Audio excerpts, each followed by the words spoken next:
Ədalət ilahəsinin niyə qadın olması ilə bağlı bu sualın dəqiq bir cavabı yoxdur. Yəni hüquq mənbələrinə baxsaq, belə bir konkret bir cavab yoxdur bunda. Mən hesab edirəm ki, bunun mənası daha çox hüquqi yox, mənəvi, mədəni bir dəyər kəsb edir. Nəzərə alsaq ki, cəmiyyət tarixən qadınları dəyər kimi görür və dəyər simvolu kimi qiymətlənir. Yəni müqəddəs anlamlarda da qadın adlarından istifadə olunur. Mən elə öz leksikamızda misal olaraq gətirə bilərəm. Ana vətən.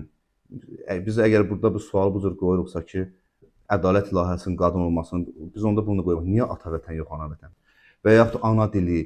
Yəni gördüyümüz kimi müqəddəs hesab edilən anlamlarda qadınla simvolizə olunur həmin məsələlər. Bu cəmiyyətin qadına verdiyi bir növ cəmiyyətin qadına verdiyi dəyərdən irəli gəlir.